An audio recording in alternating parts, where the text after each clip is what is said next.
how has hazmat detection evolved in the 20-something years that you've been involved with it? What sort of shifts have been the biggest impact on responder safety that you've seen? In general, it's really the evolution of getting high technology into the hands of responders. And I've been fortunate enough to be involved in this process since the start of my career. So we got to go back to really the start of the century, 2000. So I started with a company called Sensor Technologies, Sensir is how it was spelled. And that was a group of very talented scientists, engineers, and business people. They had the world's first portable infrared system for identifying solids and liquids. Okay. Now, they didn't really have a market for it. So I was hired fresh out of grad school as an application scientist to say, hey, Mark, go and see, who might want to use this in the field. I always thought a lot of this came from the military, because a lot of stuff tends to come from military investment, and then the rest of the sectors get the filter down will this be useful to you as an additional market? Military tended, in my very limited knowledge, drive a lot of R&D. They do, and that does happen. But in the hazmat world, the tools that had been used since really the development of hazmat going back to the 70s were tools that weren't designed for hazmat. So these are things for like mine safety applications. I was going to say, mines rescue was where my mind went. The whole canary down the mine has to have had a shelf life on its reliability. Exactly. So the electronic canary, as it were. Yeah. And so as hazmat started to evolve, they said, okay, what tools are out there? And, typical hazmat are your overturned, tanker cars, your spills, things of that nature. So hazmat evolved, and even some wet chemistry where you basically take an unknown chemical and mix it with another chemical and see if it turns a certain color. I mean, that also was developed and is very useful in terms of qualitative analysis. But, the tools were sort of limited to that space. Now, again, going back to 2000, this infrared system, this laboratory technology that can identify tens of thousands of compounds. But it wasn't until after the anthrax attacks and the subsequent white powder scares that followed 9/11 that inundated hazmat teams all over the world. There became a need for something to identify these unknown powders very quickly and reliably. So the technology was there, but here's the key, Pete. It's the money. So how do you afford this, tens of thousands of dollars worth of equipment without grant funding? So again, in the wake of 9/11 and the anthrax attacks, the U.S. government started just flooding the civil side of the house versus the military with these funds to make these things available. And so that's where we started to see this introduction of high technologies into the hands of civil responders. Yes, military responders, there's a lot of development on the government side to equip those soldiers and warfighters, but primarily for chemical warfare agents, when they're in theater to protect themselves from that, not from white powders. No, that's what I was about to say, because when we think of hazardous materials, most people think of this cartoon-like green slime coming out of a barrel. Air detection, as silly as it sounds, because I'm going to zoom it back into firefighters, we're dealing with fire. We always say fire doesn't kill people, smoke does. And then again, there's very, very, very small but simplistic analogy for a second. We never really gave a great deal. It's almost like the obvious versus the oblivious. Like, we knew the smoke was the dangerous thing, but we didn't seem to expand that mindset out for a long time into the understanding that what we're talking about is toxicology, and we're talking about toxic fumes, we're talking about aerospiral atmospheres, and continuing to follow that thought thread into, are we appropriately equipped for detection, identification, monitoring, personal protective equipment, respirators, what size of particulate is it, and what does this protect from? Is it gas tight suit? Is it this? Is it that? I've really only seen the real proliferation of this since some of the terrorist attacks, probably 15 years ago. Is we talking now? Yeah, a little bit longer. A little bit longer than 15 years ago. So when you first got into the sector and you started to see the more broader use of this, how long down that thread did you see an appetite grow from a fire and rescue service? Because again, chemical incidents was something we would always attend, but kind of as we think you should be here because you're a public servant. It didn't really sit for the longest time, in my limited interpretation, of which bucket it sat in. Is it military? Is it police? Is it fire? It's obviously not medical, although they would deal with the aftermath of a spill or of an infection or of a contamination, if it contained people. And then obviously, I would have thought the Environment Agency as well, certainly in the UK, were probably some of the ones that were raising the alarm bells sooner, because whilst we deal with something in a closed loop over a few days, they're dealing with the tremendous after effects of, the effect it has on local water resources, where that cloud of vapor has gone. Well, it was lighter than air initially, but has it gone fully to atmosphere, or where is that? Certainly when it's something that's heavier than air, where is that going to subside? Where is it going to sit in the local, rural elements? So when did you start seeing it more heavily adopted? And I'll be totally transparent. We've had very, very limited training. This was another reason that I had, Andy Starnes, thermography expert from the US. I don't know that name. Anyway, he's an expert in thermography, goes around the US and around the world teaching how to use thermal imaging cameras. Because again, thermography itself is a science, and we get less than 40 minutes of training on thermal imaging cameras as an example. Makes me think about how little training we get on gas detection. And ultimately, that's the thing that's going to kill you a lot sooner than everything else. And also, we don't actually test people's sense of smell, just as a random aside. Again, sorry for this, perhaps might seem like silly, facetious rabbit hole, but we do say, you go to a carbon monoxide leak or something like that, someone that's leaking gas from a property, and we go in and go, you do that. And you go, can anybody smell anything? Why? Have you had your smell tested, Mark? Was that part of your entry selection criteria? No, it wasn't. So why are we relying on that? Let's get an actual calibrated, researched, purpose-built piece of material. Sorry, there is a question in and amongst that somewhere, but when did you see the heavier adoption of this sort of stuff? Well, so to step back a little bit, we, as a business, again, early 2000s, had to learn very quickly about the fire service. All right. So I mentioned the white powders. That's a specific niche of hazmat and what we could approach with the technology. But, if you are, and I may use terms that aren't consistent with the UK, I'm US based, but like a first due engine team to an odor call, right? You're not a hazmat team. You're coming in with some basic monitoring. Maybe it might be a volley. We have a lot of on-call retained services in the UK with even less training with respect. Exactly. Right. So, but you're still doing air monitoring, and you mentioned the smell. The human olfactory system, not as good as a canine, but it's pretty darn good at picking things up. So, again, we had to learn, well, what are all these signs and symptoms and information when you do this scene size up before we could realize where the technology, this higher technology, fits in, right? And we'll talk about air monitoring a little bit more because the technology I'm describing has recently gotten into the air monitoring space. But we thought early on, we have this great product. We want one on every fire engine. And then what we did is we talked to firefighters, within the community, and we learned, no, that's not what's going to happen. So we had to learn. Why? Through lack of appetite or lack of ignorance? We're very romantic about the job sometimes, where we go, no, we don't need that, Mark. I've got a good feel for this sort of stuff. Yeah, okay. Well, what we learned, it's about mission space and what is your mission, and it's about training levels. You mentioned training. Are you awareness training, operational training, technical training level? So as a business, we had to sort of navigate this and then really focus on, and it comes down to hazmat, the area where the technology would be adopted most heavily, right? And so that's kind of where you saw over the course of the next 3 years in the early 2000s, working with the right individuals, learning what their problems were.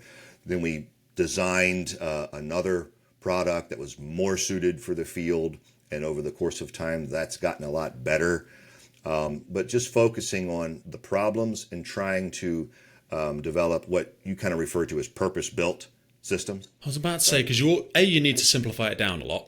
Right. Because I would imagine, and again, correct me if I'm wrong, a lot of the original application and design of this technology was as a scientific tool for analysis in research, or for a very complex facility that had a dangerous substance and wanted to detect a leak of some form, versus, with respect, like for me, a knuckle-dragging firefighter that needs to pick something up that's a bit like a smartphone and as resilient and easy to understand, hopefully, that just gives me a key. Because again, like you say, the expanding role of the first responders role map, we used to just fight fires. We were firefighters. Now it's fire and rescue, but it's actually also fire and rescue and hazmat and investigation and education and water rescue and everything else, collapse structures and whatever else we keep throwing in the bucket. There's a real cognitive capacity in our ability to become remotely subject matter experts with respect in any of those fields. And this is a very complex field. So talk me through that, because also now I think it's exploding now. So like the use of these things in the UK Fire and Rescue Service, just something we spoke about before we came on. You wanted to learn a little bit about ways that we're using them. A big driver, I think, for a higher level of use of these is our focus on contamination. Our focus on contamination, firefighter risk to the occupational hazard of cancer. World Health Organization has declared it a carcinogenic profession. We're seeing a lot more in-cab detection stuff. We're seeing a lot more post-fire detection, whether that's around the crew that's just come out of the building and they're continuing to gas off, and is it safe for them to be there? In station, so in the appliance bays, in where the trucks are kept, we call them appliance bays in the UK. The level of contamination that's in there, even your bunker clean gear. state. All those things that get contaminated, and you need. The idea of clean stations that are clean for contamination and red, green, and amber zones and all that sort of stuff. I think there's going to be an explosion of reliable technology that can give that assurance that you are in a safe. Because often with and again, I'm talking out my arse here, but you'll know a lot better than I will. A lot of the risk for me with airborne particulates and exposure is the chronic stuff, because you don't really feel an immediate effect. Like if I'm hanging out of a turntable ladder and I'm not wearing the harness, if I don't wear the harness and I fall out, I'm going to get some feedback pretty quick from the earth that was a big mistake.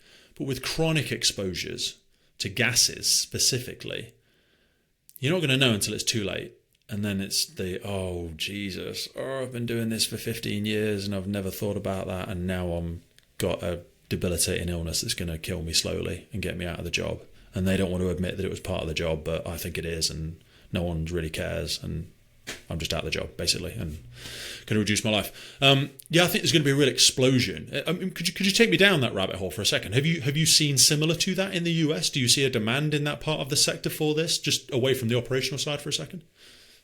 Right. So, on that tangent, the problem of prolonged exposure, as you described, the carcinogens that a firefighter or anyone who's exposed to these toxic materials over time, it's something we as a business are acutely aware of and are learning more about.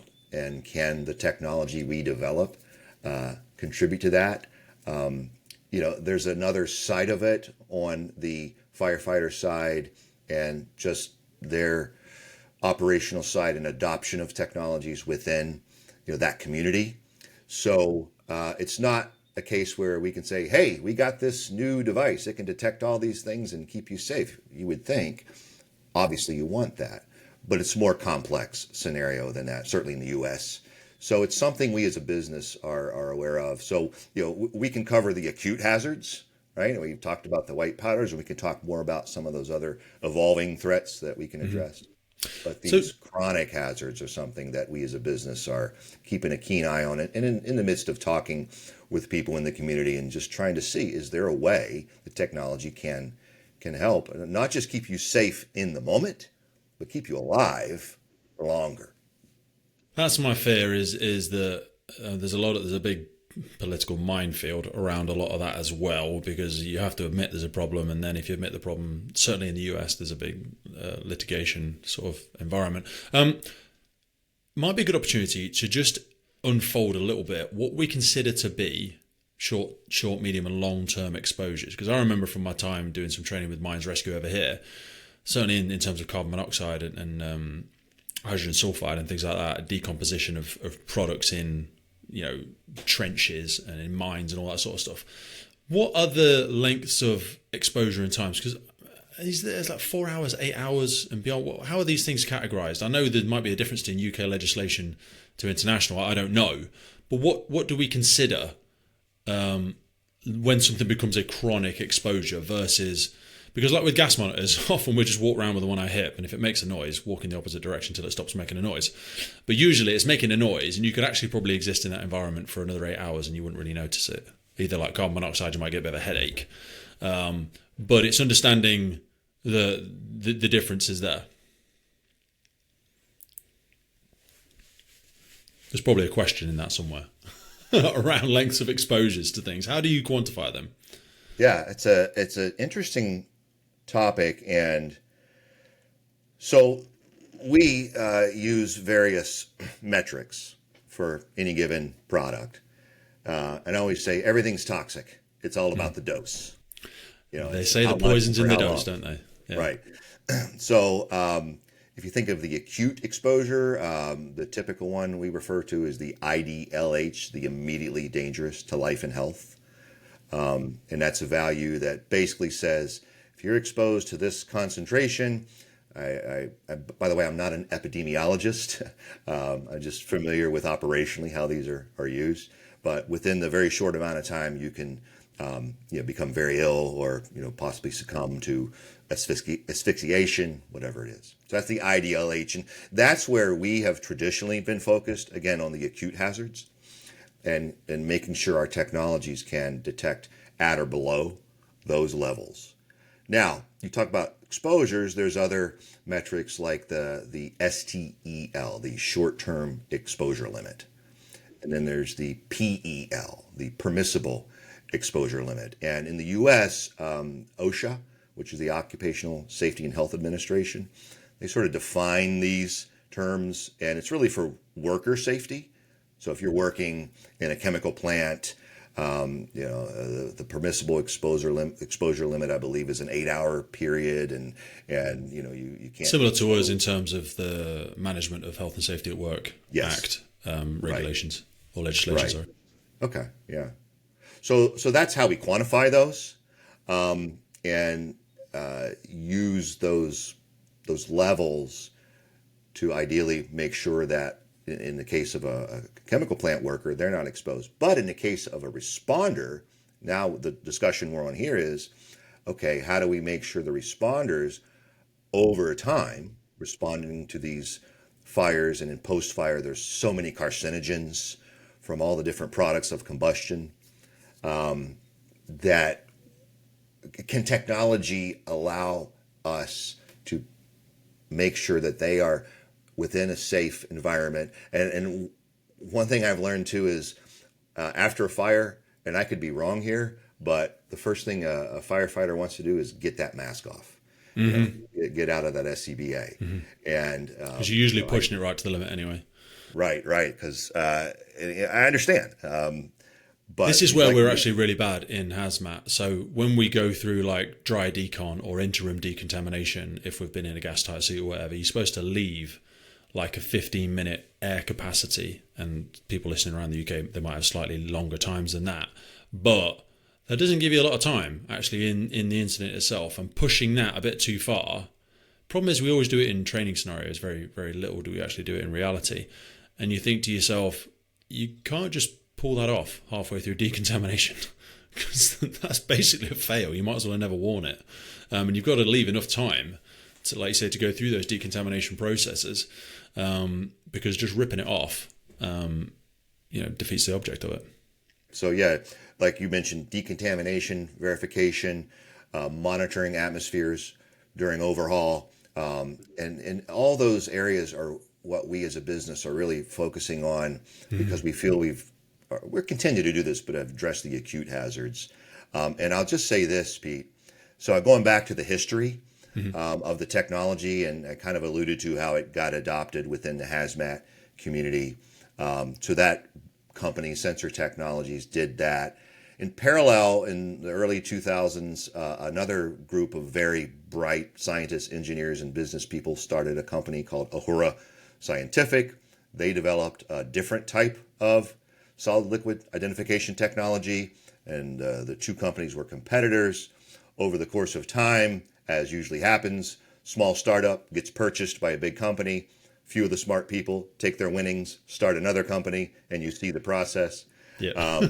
But what happened in April of Innovation last year stops. in April of last year, the company I was with, out of the lineage of that first group at Sensor Technologies, was acquired by the 908 Devices, which was out of the lineage of that other group. And now basically what we have is, I'm biased, I'll be honest, but I think probably the greatest and most capable group of really smart people together now as one, who can now attack the problems you and I are discussing.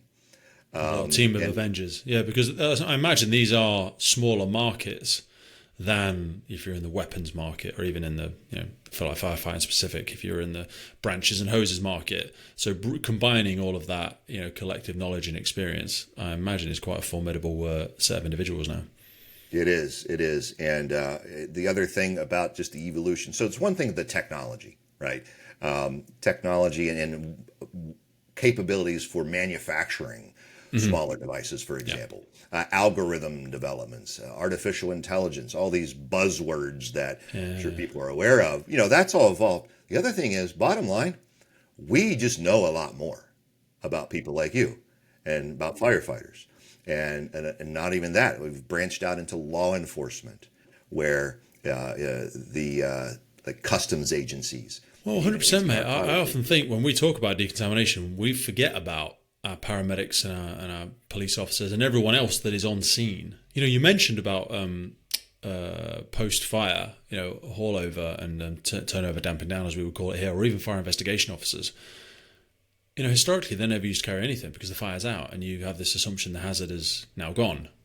And the level of exposure, that is significantly worse for like fire investigators who are turning up just as the crew have got topside of it and they've started their external investigation, and then once it's not so hot, they'll head inside and start doing some preliminary looks and stuff like that. But historically, they would never wear any, SCBA, any breathing apparatus. And I think that's why some of the biggest damage is done, I'm glad you brought up fire investigation, Pete, because it's an area that I'm just starting to learn about, and we as a business are. And specifically a subset of fire investigation being arson investigation. And, what I personally have learned, and our business has over the last almost year now, working with some external partners, is, to your point, the limited technology that they use going on to a scene after overhaul. Canines are typically the technology. Yeah, for detection of accelerants and stuff like that, we'll send the dogs in. Yeah. Ignitable liquid residues, things like that. Problem is, canines are mammals, and canines also get sick. And this is something I've learned, that. Oh, you know what? I'd never thought about that. Yeah. You know what? We so humans there is are wretched beasts, though. There is a desire within a segment of that community to get away from canines and use technology, because you don't want your dogs getting sick and dying from cancer. We don't, but unfortunately, like with the military, it is actually an asset. And I've got 3 dogs. Don't get me wrong, I love dogs. But as like I say, we humans are wretched beasts. The way we treat animals, and I've owned horses and dogs and stuff like that, the more and more I become a little bit uncomfortable about what we're doing. Yeah. And again, I say it's a segment of that community that's sort of interested in sort of exploring how technology can be used in the case of arson investigation for the 100%. ignitable liquid residues. And so we're working on that actively, again, to see if. Smaller market locally, perhaps, in terms of just one nation, or certainly out in the UK. But we have regional assets and international fire investigation teams that go up and down the UK because each service doesn't necessarily have their own. And there's 40-something services in the UK Fire and Rescue Service. So they will share these individuals and the canine units as national assets. But that team, is a fantastic team to be marketing it to. And there will be those teams all over the world. So, depending on how large you can go, there is obviously a market for it. And I think certainly for that community that see the tremendous value and time they invest in those animals, aside from simply the moral humanitarian aspect of what are we doing to these animals that we say we care about, and they're just as much of a member of the team as anybody else. Okay, would you send human in to do that? No. So why are you doing it to the dog? Right, exactly. And even apart from that piece, looking to see if there's a better alternative to canines. We talked about money. Look, these devices, these high-tech devices are not cheap, right? Compared to just some very simple pH paper or something else that teams will use. So to the extent like a fire agency or a brigade who has their fire investigation unit within, that they can further justify procurement of technology for other applications. That's, again, this is what we're learning, but at the end of the day, what we are trying to do as a business is not just build boxes that we think are cool and sell them. We're really trying to address problems and find solutions that are going to help not just fire services, again, law enforcement, customs agencies, the military for sure. That's a whole other beast. Aviation is quite a big sector, I'm learning. And I don't know if this is something you've explored before, but through the work I've done with particulates and contamination, jet fuel, apparently there's something incredibly unique about that and how small a particulate it is and all this sort of jazz, and the level of contamination that is around airports. Apparently it's tremendous. And I don't know if you have any knowledge or exploring it. We can sharp left turn off this subject if it's not of any relevance. But do you know much about that? I'm led to believe that is becoming recognised as a thing. Is they don't sit within government. Like all of the fire brigades and fire services in the UK work for the government, whereas all of our airport fire services is owned by private companies. So they don't sit in the same thing. They don't get protection from the same unions. They don't. It's different. But my limited understanding is there's tremendous contamination risk there. It's a great question, Pete. And I'll be honest, on the jet fuel and the exhaust and contamination to that extent, that's not something I've considered. Now, we have installed systems, technologies with fire services that support airports. But more for, again, there's a spill in the terminal and they got to figure out what it is. So again, more those acute hazards. So it's an interesting point you bring up that quite honestly I haven't considered, but might have to. We did a big contamination seminar recently at Biggin Hill Airport, which is a private airport in the UK, and we had services from all around the UK come and talk about firefighter cancer. And there was a toxicologist there, and that discussion came up as it had given rise to things that are more common in their workplace that none of us had ever thought about. Right. But anyway, stick a pin in that for a future rabbit hole for you and your team to maybe wander down. What is actually hurting us? Let's circle back to turning over, and spectroscopy or whatever the mechanism that we're using for detection. What are the main things that are most likely to cause that chronic hazard and health debilitating effect on our first responders when they go in? What are the things that we should typically be looking out for? The things that pop up on these detection units that we should be giving more concern to? Right. In terms of chronic exposure, so certainly there are the toxic products of combustion, hydrogen cyanide, formaldehyde, these various very small gaseous things that come off when you burn foam or any of the other numerous types of of synthetic materials in a structure that burn in a structure fire. Vehicle fires are ones that concern me. The cocktail of substances that go into making a vehicle. Horrific. I remember when I started my career, not really wearing breathing apparatus, putting out a car fire. And my God, the toxins that come off them, it's horrific. Especially electric cars. And we'll get into hydrogen fluoride in a little bit, because I know very little about that, even though I've spoken to a few UK experts, and they talk about this cloud of hydrogen fluoride and acrolein, and I want let's stick a pin in that for a second. Got it. Take me back to structure fires, and then we'll build onto that in the future, perhaps, because it's something I'm very interested in. Yeah. So it's those small molecules. Again, the cyanide, formaldehyde. There's a whole litany of others. Nice thing about gases is they go up. If you give them enough time, they go up and get infinitely diluted in the atmosphere. Some are heavier than air, though, aren't they? Well, gases are lighter. So vapors, vapors are heavier than air. And there's this handful of gases that can be heavier, but for the most part, they go up. Because that is a very layman's term for me. When we say lighter than air, the thing when Pete says air, what he's actually saying is also a cocktail of individual. Air isn't just a thing. Depends where you are and what you do. For layman's terms, for my firefighter mindset, air in itself is not all air is the same, is it? Well, so we simplify things, and in terms of what stuff weighs, we generally say air weighs 30. Air is mostly nitrogen and 20% oxygen, and then a few other things. So that number 30, in terms of its weight, is kind of the benchmark. What's that measured in? Is molecular? Molecular weight. Molecular weight. Okay, it's 30. You take the nitrogen, what it weighs, and then you scale it with the oxygen, what it weighs, and so forth. We use the number 30 as sort of the rule of thumb. And this molecular weight up that we're just going to use as a framework for this next part of our conversation, I'm assuming that scales all the way up to solids and beyond, does it?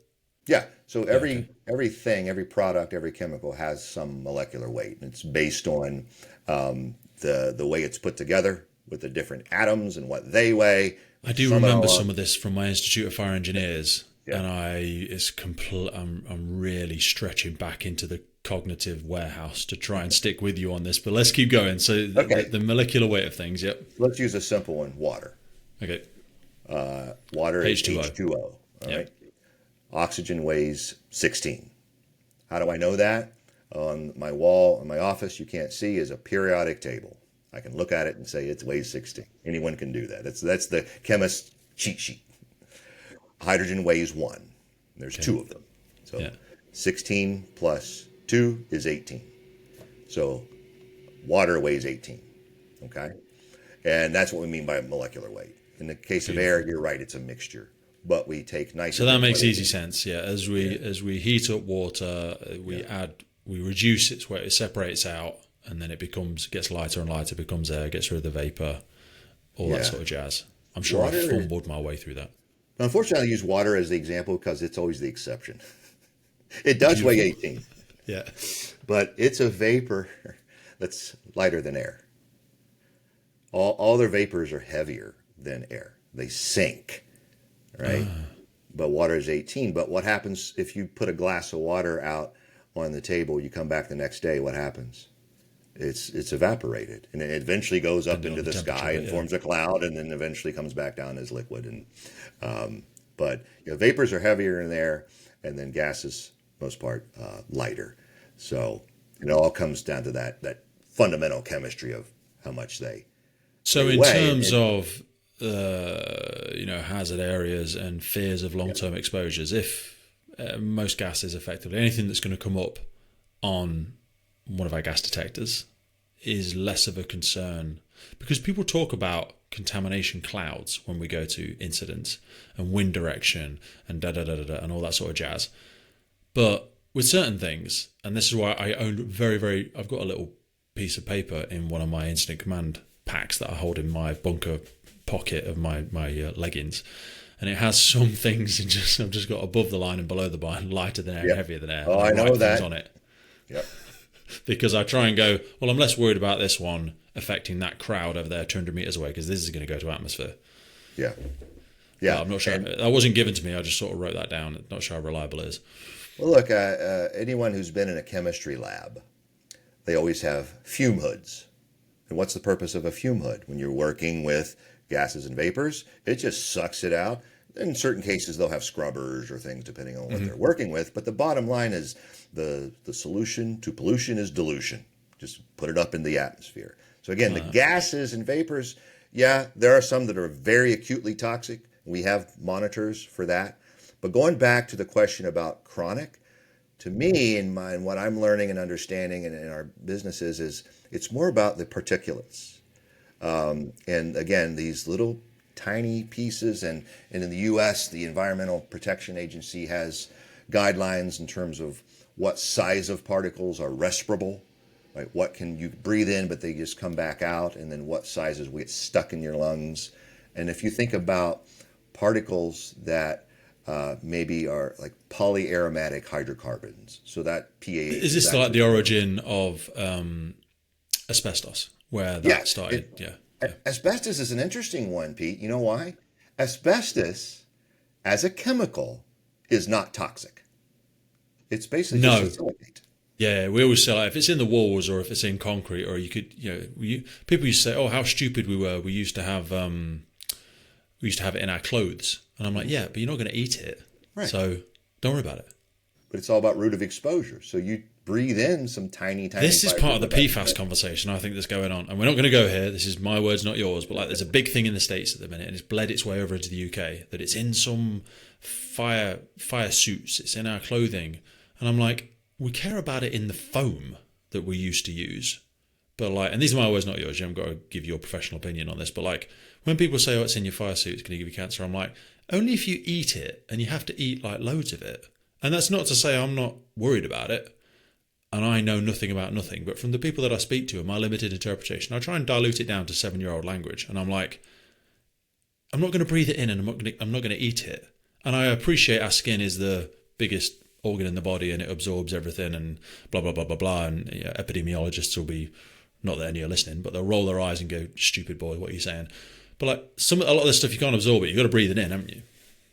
That's right. And again, another aspect there is we look at phases. We're talking about gases and vapors. We're talking about particles. Those are solids or liquids that are suspended. But something like a pile of a powder, as long as you don't touch it, like I said, as long as you don't eat it, your isolation zone can just be a few feet. Because powders don't give off vapors. I mean, there are a handful that sublime and give off some things that smell, but for the most part, it's about understanding how will it hurt you, right?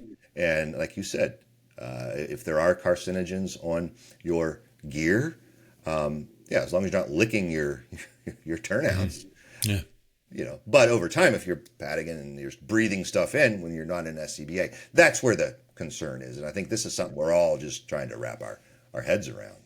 So take me back, because I did the constant thing I do, which when I'm excited, speaking to a knowledgeable academic like you, I interrupt all the goddamn time. I'm sorry, it's my ADHD. What's hurting us when we're talking about turning over, damping down, fire scene? Let's narrow it down to structure fires predominantly now. What should our equipment be detecting? What levels of it is harming us, and what is actually harming us? So, as far as chemical classes, I mentioned the polyaromatic hydrocarbons, PAHs, as they're called, and there's a whole class of those.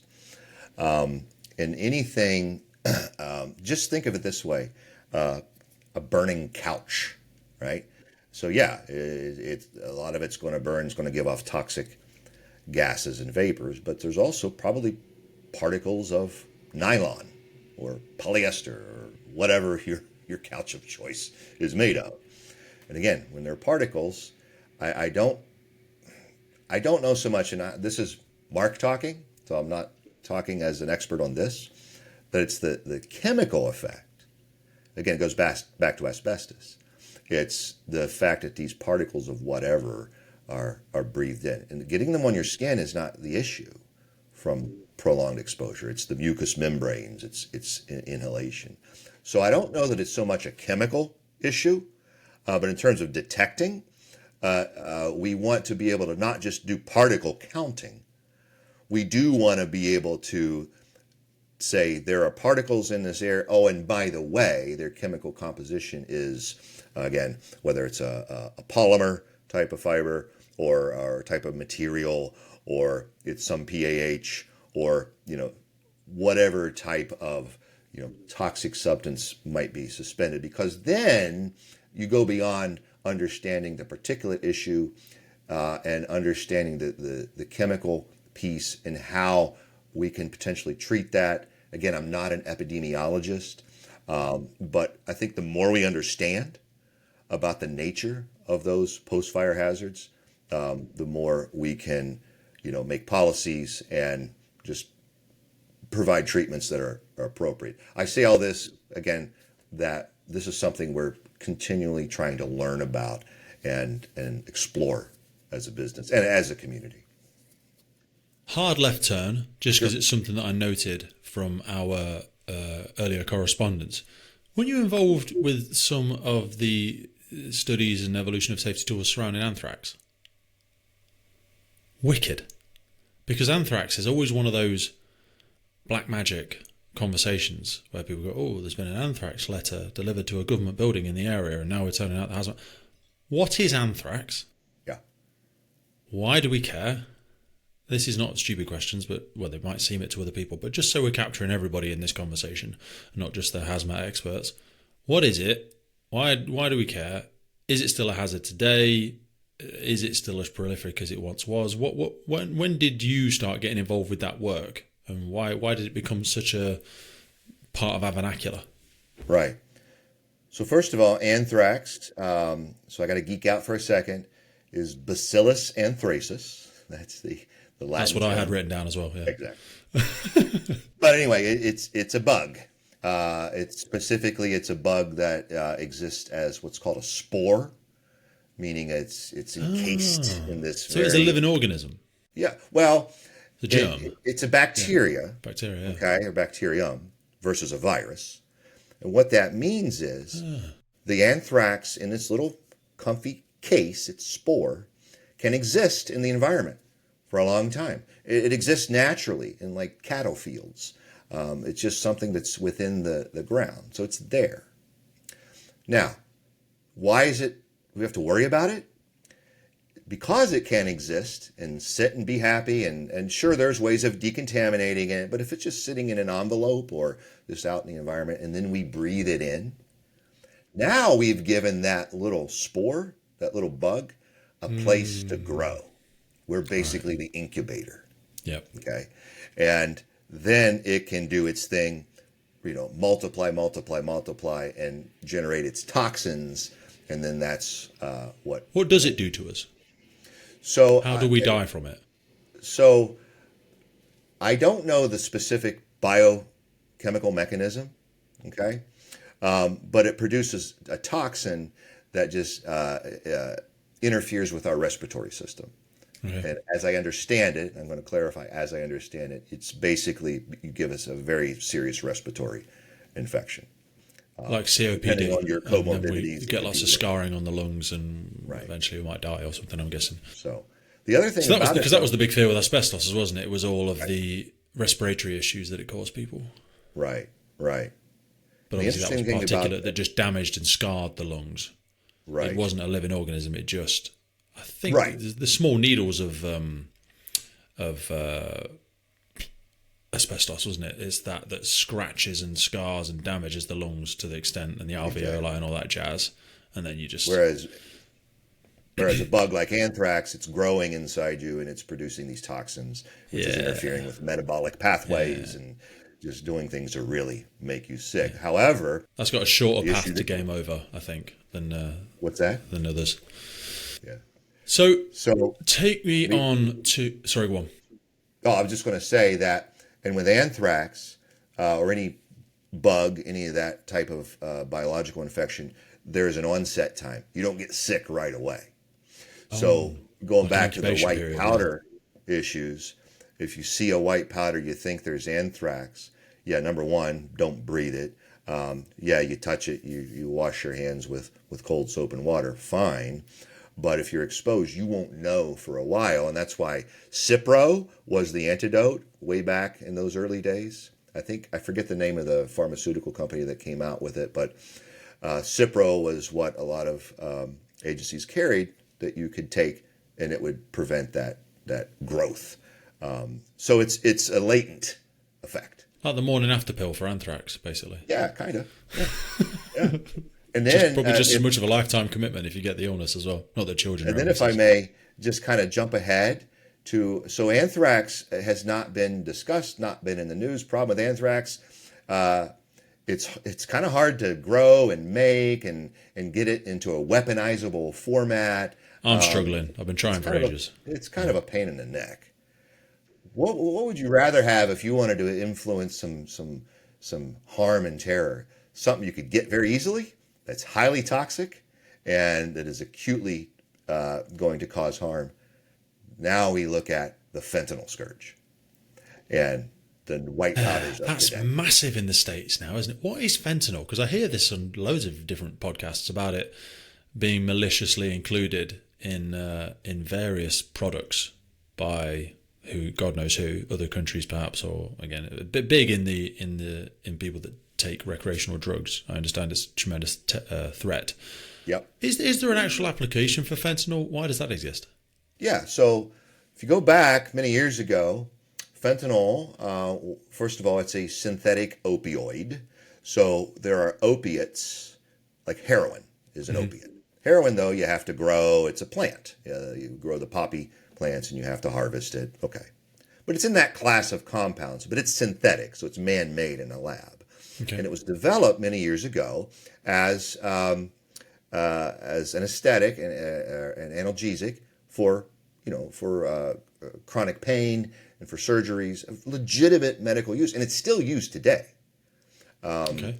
If you're someone in surgical ICU, maybe had tremendous brain trauma and surgery, you're going to be on a fentanyl drip. So it has legitimate uses.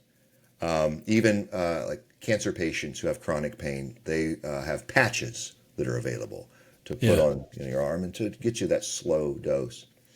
But over the course of time, people who are into drug manufacturing, illicit drug manufacturing, realized, hey, this stuff's very potent. It's much more potent than heroin, and we don't have to grow it. We can just make it in a lab, and then it's a heck of a lot cheaper, and then we don't have to put as much into our pills. So as a business model, if you're a cartel, it's great. I mean, I'm being facetious here, but you understand why the problem has become... much more scalable. You can control it yourself. You haven't got to worry about growing anything and the long time scale involved in that. Right. And then really on the streets, and it's largely a U.S. problem, and I've learned this, although we see it kind of migrating outside. But it's not so much that responders, firefighters, even law enforcement, who's the first that shows up when in the U.S. we call 911? That's how you call for emergency. It's a police officer. It's a patrol cop. And they show up, and they see this stuff, and it's usually an overdose. So it's not a case where it was intentional. It's a case where someone had a bad experience, but now there's this powder that's got to be taken care of. We got to be able to identify it.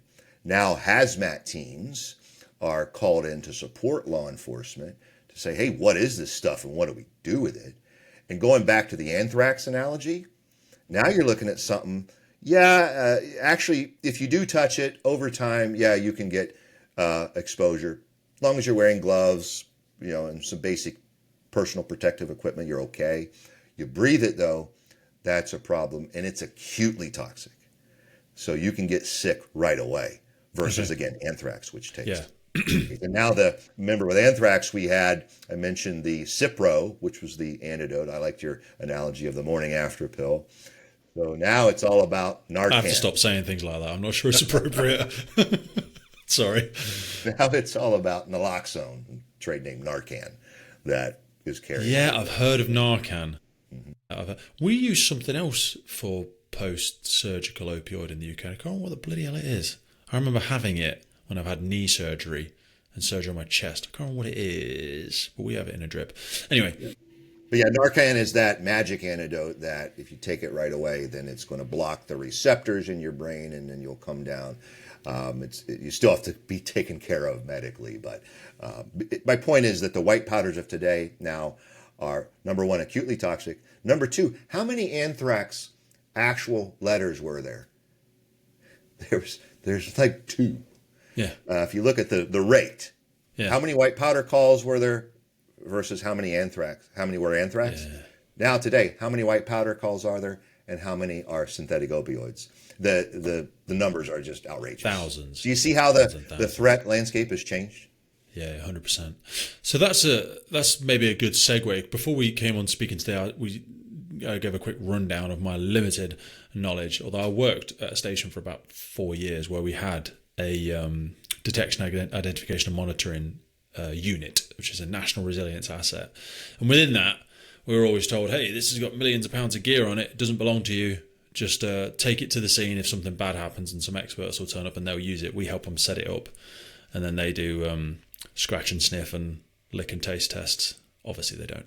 But they do all the silly stuff. And on there was this, so I'm led to believe, very archaic piece of equipment, the Hazmat ID unit, which we were always told, and I don't know, fire service, you put something under that and it logs into a system in America that holds millions of data around it. I don't know what it does. It already had the old internet dial-up with the silly noises. It ran off Microsoft XP or something like that. I think it still does. That no one's making the stuff anymore, so they can't update it. They just need to buy another one, which is £100,000 or something. I don't know, probably more. So talk to me a little bit around within that white powder conversation. We turn up, see something's been discarded by the side of the road usually, and they go, oh, it's an unknown white powder, or it's an ICE, individual chemical exposure powder incident. We turn up, okay, it's one of them. Call the thing, everyone stands around, put a cordon in place, and we wait for somebody to turn up, put a suit on and go in there, take a sample, do a sample. What is that technology? Because there's 2 things as well. There's one that does that. I think that one is spectrometry, isn't it? Where it spins it through something really fast, explodes it, and then analyzes it or something. The guy that explained it to me, it was a bit like, we're going to shoot something down a pipe and then we're going to hit it with a baseball bat at the end. And when it explodes, we're going to look at what it's made up of. Firefighter explanation. What's actually happening? And how are we detecting what's in a white powder? Yeah.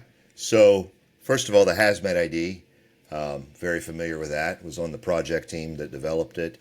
And it was designed to replace that travel IR system, that first FTIR infrared that I mentioned way back in the early 2000s. But really, here's what it does. Okay. So, every chemical, water, you name it, that has certain types of structure, the way it's put together, if you shine heat onto it, so infrared radiation is nothing more than heat, then some parts of that infrared will actually interact with the chemical. I call it kind of tickling the bonds. They'll vibrate sooner, depending on their molecular makeup, because they're more respondent to that heat radiation. Yeah, and basically what happens is you have the infrared, you put the sample in the way, and the sample essentially casts a shadow, an infrared shadow, onto what we call the detector, and that shadow is basically a fingerprint. So it's completely analogous to if someone is arrested, okay, and they are taken to the station and fingerprinted, right? That fingerprint is very unique to that individual, the shape of all the lines and the patterns, right? Then it's just pattern recognition to what is this most likely. And then you take that and you search it against the database, and if that individual had been fingerprinted before, then you say, oh, this is Joe Smith. We've identified that person, that suspect.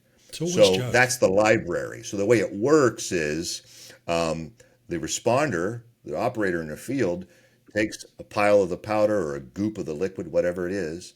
They put it onto the device, which has a sensor that you just place it directly on top of it. And then within the device, it's recording that infrared shadow, that fingerprint, and then comparing it to the large database where people like our company and others around the world have measured chemical suspects, thousands, tens of thousands of them. Yeah. And so it all happens on board. Yeah, there is some wireless connectivity within the Hazmat ID, and that's another area where over time field devices have improved and evolved to enhance what they can do with wireless. But it's all on board, and it's really just doing that fingerprint and giving you a result of, hey, we think this chemical is acetonitrile or whatever the chemical from the library is. What's the most up-to-date version of that technology now? Because do people still make Hazmat IDs? Do you make them? Like, are they still? The Hazmat ID it was discontinued, and that just happens. It goes over time. The parts become obsolete and all that. Yeah. But so at 908 Devices, and actually Red Wave Technology that was acquired by 908 Devices last year, as I discussed, developed a product called the Threat ID. And they really developed and designed it to have a similar form factor. It's like a little briefcase type thing for operators who really like the Hazmat ID, but couldn't get it serviced anymore. Again, it's end of life. So the Threat ID is the latest evolution of that. But in parallel, what you've seen in the market are even smaller, more handheld infrared devices for solids and liquids, and Thermoscientific, based on what Ahura had developed years ago. They have a version, and then I was going to say, because I imagine as long as it can hold the power source, whatever the power source is, you're just putting something in under a clamp and a hammer and putting it under exposure. Yeah, and the other thing we've done, when I say we, the industry, trying to keep things simple. It's interesting, Pete. I've never read a spec sheet of any device in the world that doesn't say its software is easy to use. Yeah. I was told that about half the platforms I use for podcasting, and I'm still knuckle dragging, banging my head against the wall of, God, I can't use this stuff. Easy to use, intuitive software. And one thing that we always try to keep in mind is, look, unless you're a dedicated hazmat team, and they're few and far between, you're a fire agency hazmat team, guess what else you do most of your time? You put out fires. Yeah. Like you get this off once every few months, if that. I mean, if it's a white powder, you might get it off more regularly, but still, your interaction with this thing is so low for you to develop any form of expertise with it. So what you see now is really just push this button, boop, put your stuff here, boop, and give me a result that means something to me. So that has evolved over time, going back to the Hazmat. So, because again, you can get trained all you want. You can sit through an 8-hour training of any device. But like you said, if you don't use it for another month, and you have all these other trainings you're doing, and it's skills fade. Yeah, hemorrhages fast. I've also heard that once you put on SCBA or a suit, you lose like 30 IQ points. That's what I've been told. I don't know if that's true. Well, I think it provokes our masculine hero mindset as well, and everything becomes a little bit more agricultural and a little bit more primitive in our movements.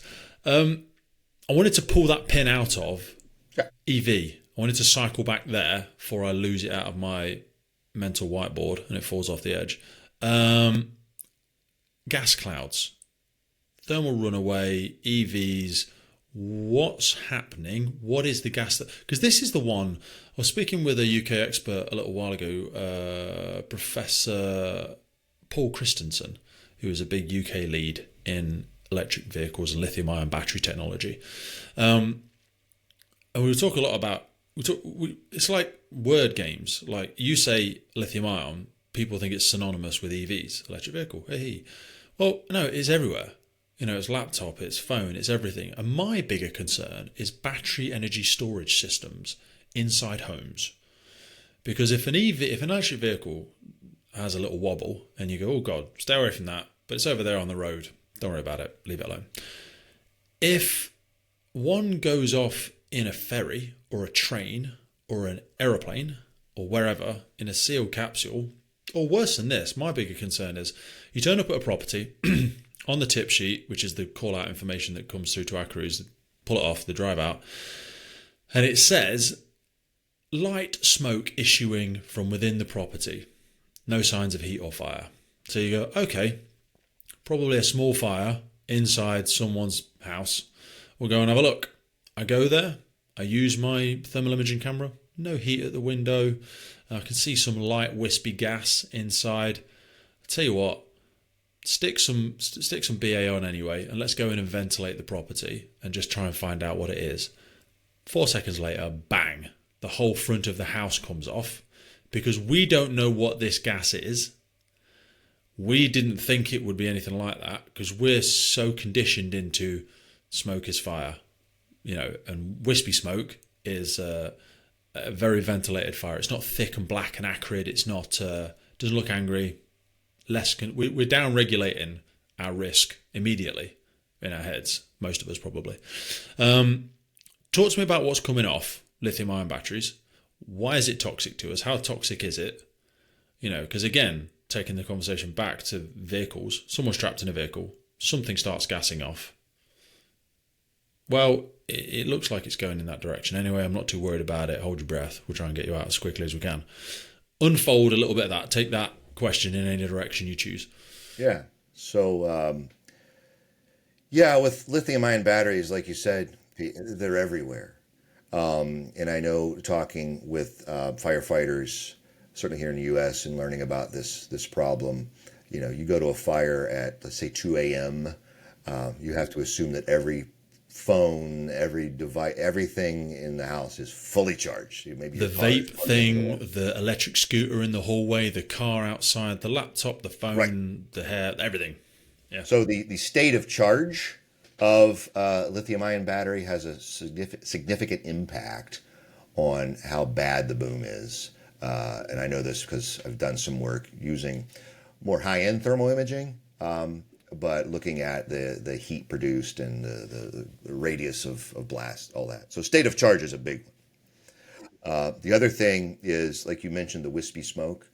Once you see that wispy smoke, you can't stop it. Thermal runaway occurs. It's a chain reaction.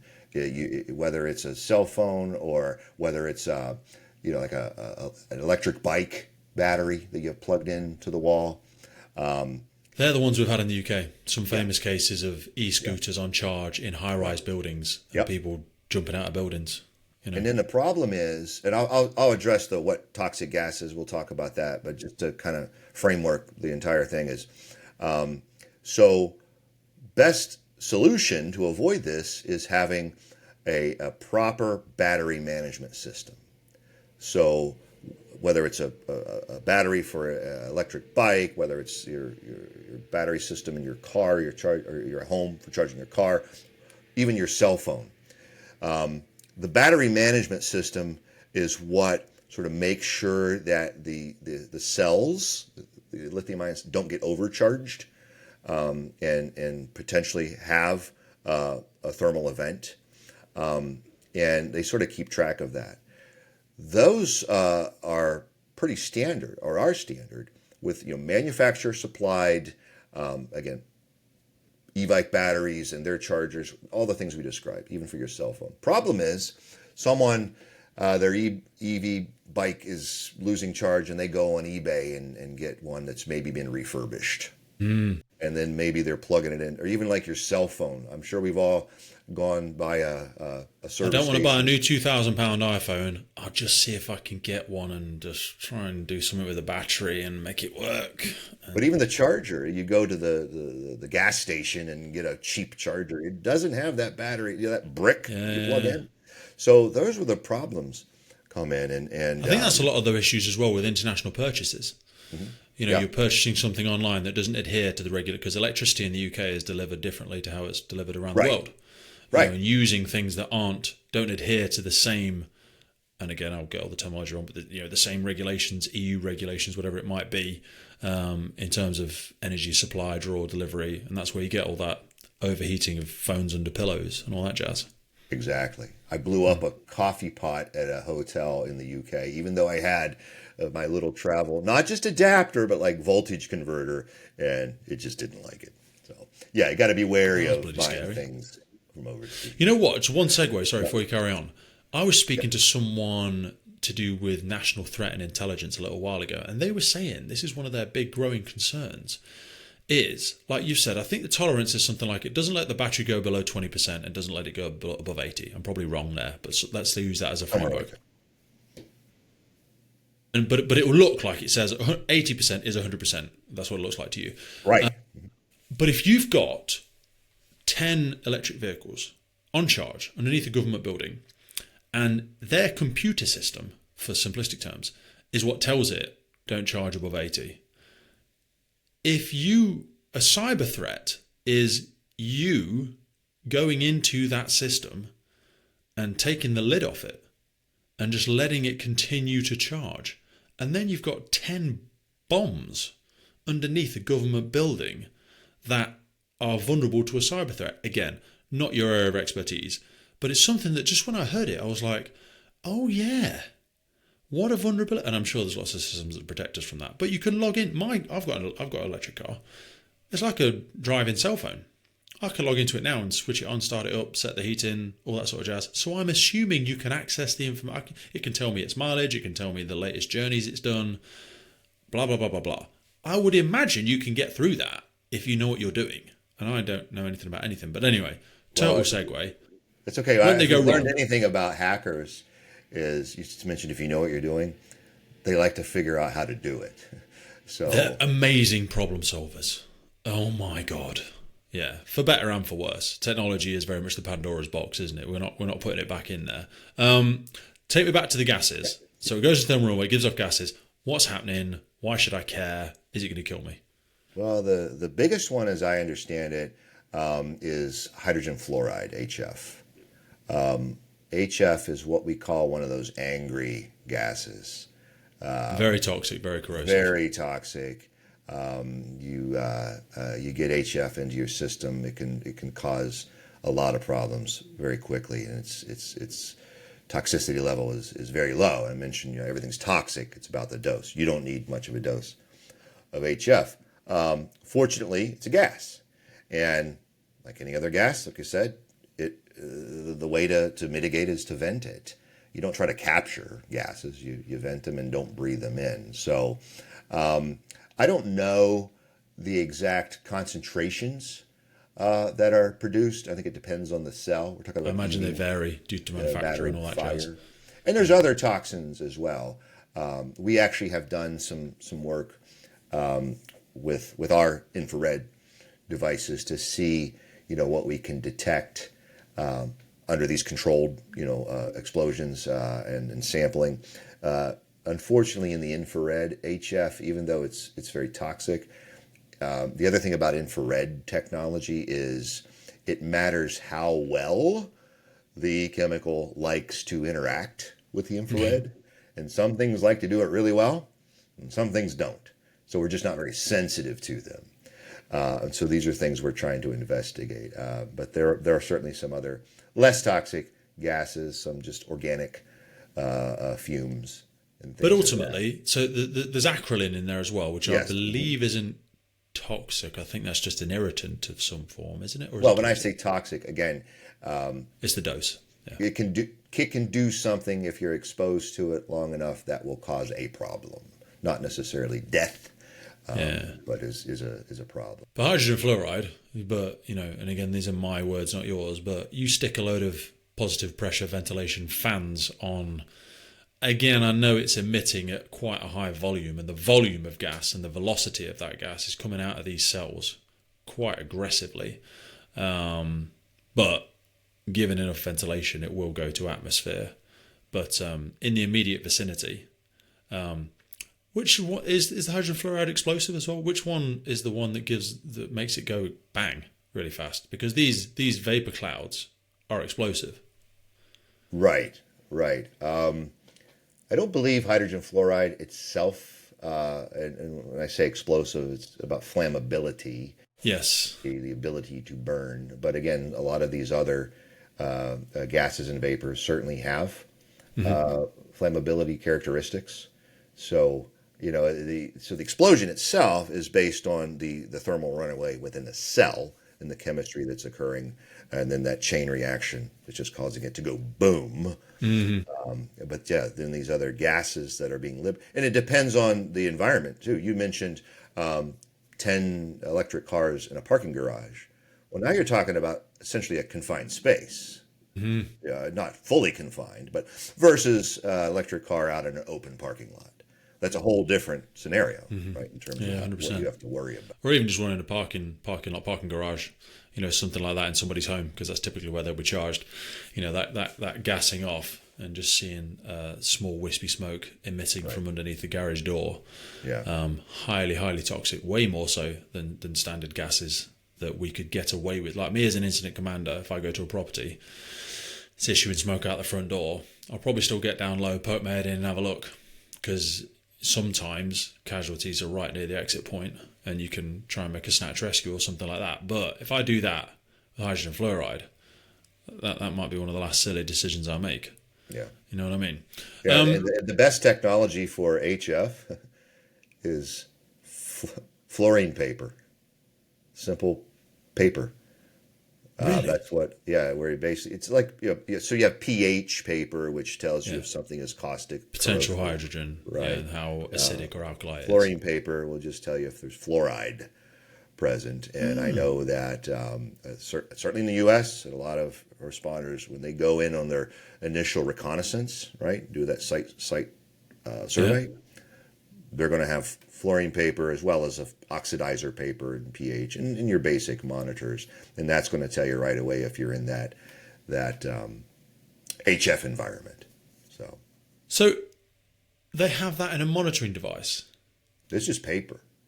Yeah, I know, but is that something you would have to replenish after the incident? Is this something you take out? But is it single use like pH paper is? It's single use, yeah. So how are they taking that in then? Because I've never seen it. I mean, I've seen pH papers on our units that we use to test fluids. Yep. Never something that a responding crew would take in with them as a first attack. Unless people are listening to this going, Pete, you've completely forgot about this thing. I'm pretty bloody confident we don't have anything that we would take in with us. We have little mobile gas detection units, again, that I said before, they only pick up 4 or 5 gases. So these are taking something in with them. This is a handheld monitoring device. So specifically for papers, there's different approaches that I know various agencies will use. One of the common ones is to use what's called a bear claw. So imagine you have this probe, this stick, and on the end of it is this set of clips, like 5 clips or so. And you'll take your different papers, pH, oxidizer paper to look for oxidizers, again, fluorine. You can even use papers that can pick up like M8 paper, which is used for chemical warfare agents. Anyway, you put these on this little clip, and it's pretty rudimentary, but sometimes that's the best way to do things.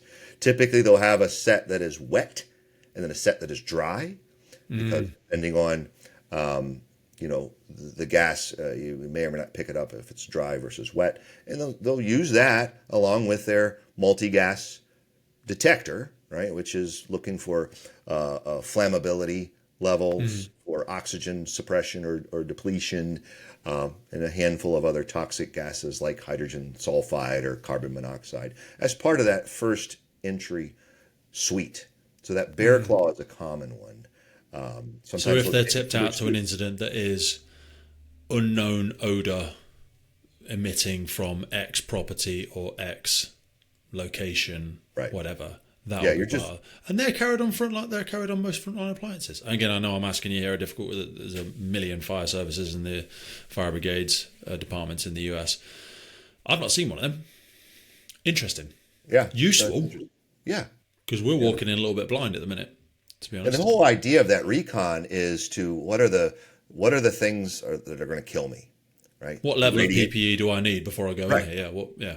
Right. So radiation, obviously, we're not talking about that here, but you got to look for that gamma radiation, of flammability, toxicity, and then oxygen suppression, depletion. Oxidizing You want to agents, look if it's confined space. yeah. So that's what they're trying to do is assess, and like you said, okay, rule out certain hazards, figure out what other equipment we would need and what PPE is appropriate to proceed. So some pretty simple stuff, but it's life saving. Yeah, all of the stuff is usually been existing for a bloody long time. Where it just takes so long for us to catch up in the first responder sector. I don't know why. I think it's because there's not a lot of money in it. I think, like I say, in the military, I think stuff moves a lot faster. But in first responders, we get the dregs of technology from, and I say that with respect to companies like yours, but we're usually 10, 15 years down the line of innovation because right, you get the hand-me-downs. We just realise what our brothers and sisters are doing in other sectors and go, oh, that might be useful for us because we've got nothing for that. Again, go back to the mine safety, the use of the detectors for flammability in mines and confined spaces, and that's technology still used today in emergency response. So yeah, using the hand-me-downs and being creative.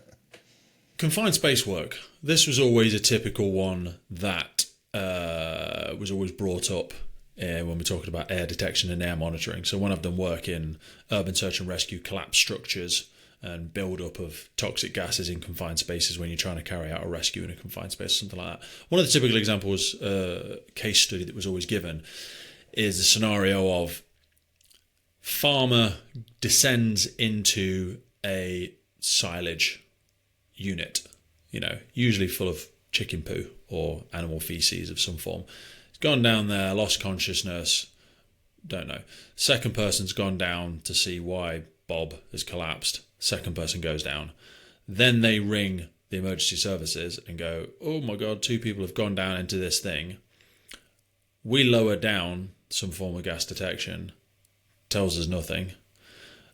Because often with stuff like that, the substance has to be disrupted, doesn't it? So, I mean, I'm dropping little clues out there, and I know this is a very simplistic, maybe chemical composition to speak about, but in terms of what we're exposing ourselves to in trenches, confined spaces, decomposition of natural materials. Because when people go, oh, chemical incident, they're like, oh, it's anthrax, or it's this, or it's that. A lot of this stuff is around us just through the natural decomposition of biological material, biological matter. Yeah, what's happening there? Why should we care? What's hurting us? Yeah, so you're certainly getting some hydrogen sulfide and those types of compounds just through the decomposition process. Yeah, that's why the sewer gas, it's hydrogen sulfide, toxic, asphyxiant. What is it? It's very toxic. It's highly toxic. It's immediately dangerous to life and health level. The IDLH is like a 100. Can you recover from it if you're brought out of it, or? It's just if you aren't pulled out of that. And I don't know the root as far as what it does biochemically, but it's highly toxic. And so you want to make sure that's why detectors that are used for it detect it well below those levels, fractions of the IDLH level. So that's one. Then you have methane.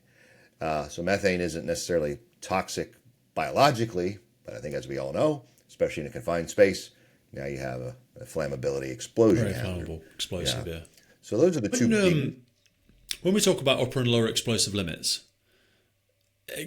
unpick that one a bit for me. Because again, I know it's some incredibly simplistic stuff, but I'm going to say for all firefighters, not just new firefighters, talk to me about richness and flammability and ranges and why I can't throw a match on diesel, as an example.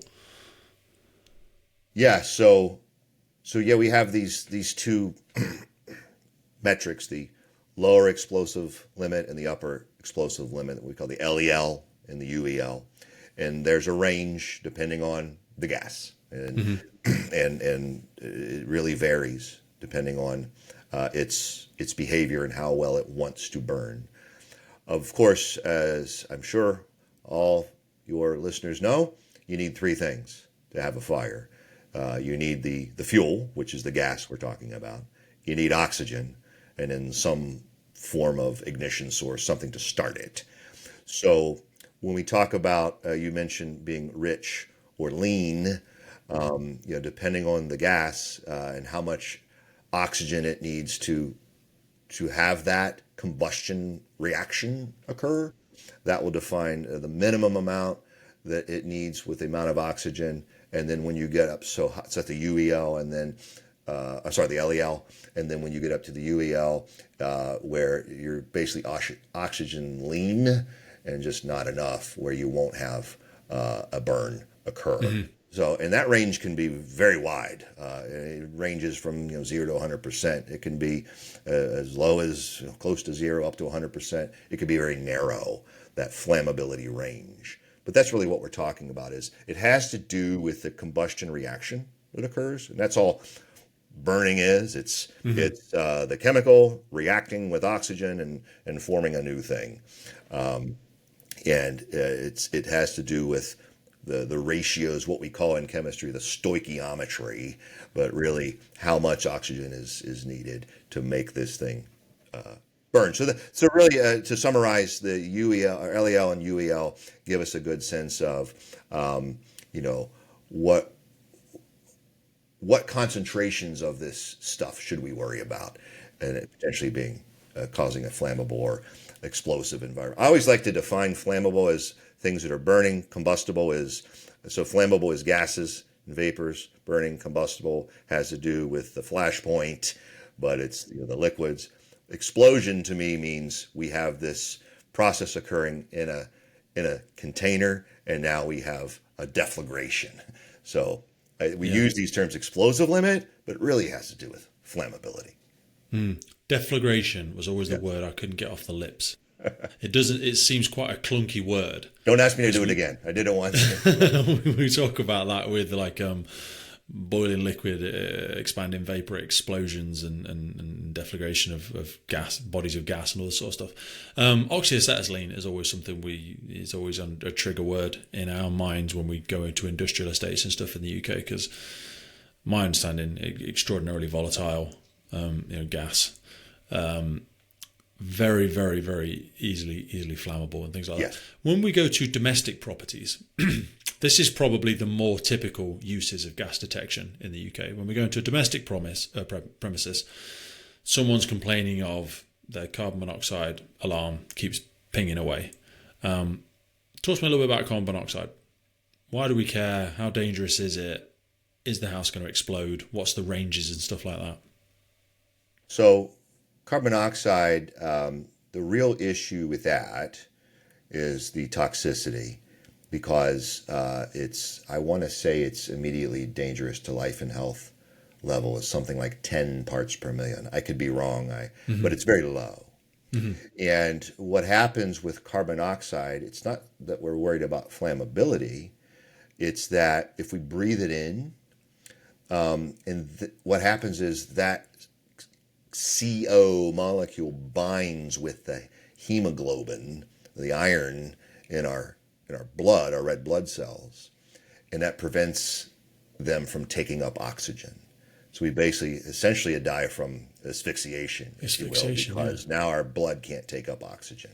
It's reversible, fresh air, if you get to it in time.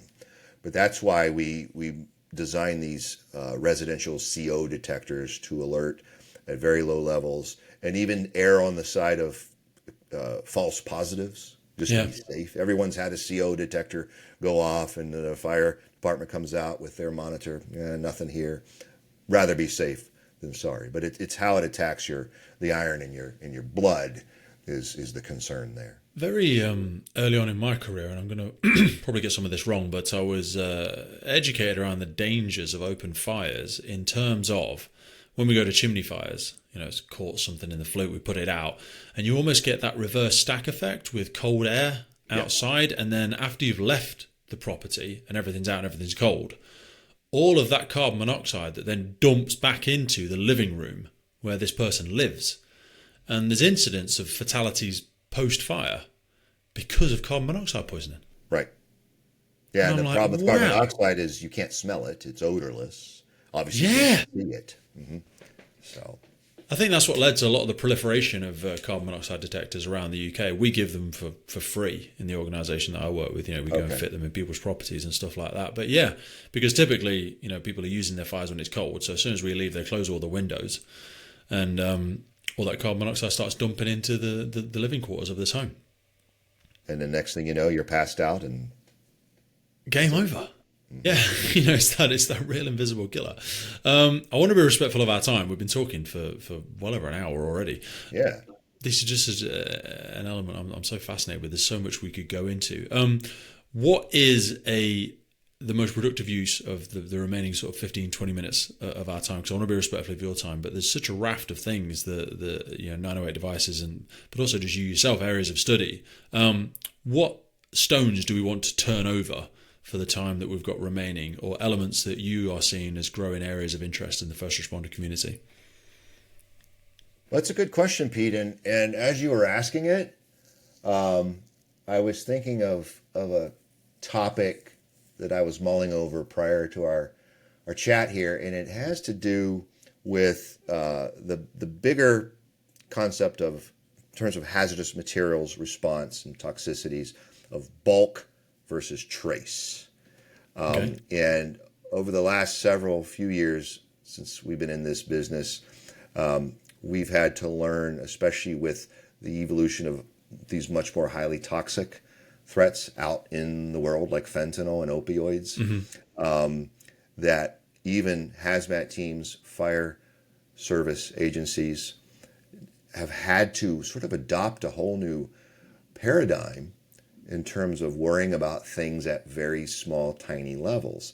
I learned way beginning of my career that, and this is just what a firefighter told me, so this isn't my words, but to a firefighter, a little amount is less than 55 gallons. Okay, I'm a scientist, so to me, little amount is microliters, nanoliters, so it's all very different when you speak to environment agencies. Yeah. Whenever we report a leak to them, they're like, if it is, because we said, anything over 20 litres, I think, which is like a bucket I think holds 20 litres. We're not really, obviously we speak about litres and millilitres in the UK. But they said, no, if it's something like, my brain's going to escape me, I'm a brain fart. It's, they use them on farms. If it's, some agents that they use in agriculture, it's not herbicides, it's something Like else. pesticides? But they're like pesticides, yeah. Or something like, they're like, if you just get, a few hundred millilitres of that in a local watercourse, that can kill miles of rivers. And I was like, oh wow. So they're like, it doesn't matter what it is, just inform the Environment Agency as soon as it goes into the ground, because even if it doesn't go directly into a watercourse, we talk about source pathway receptors when it comes to the pathway of contamination to the environment. It might be going into, under the ground. They have water mapping of where everything is actually flowing.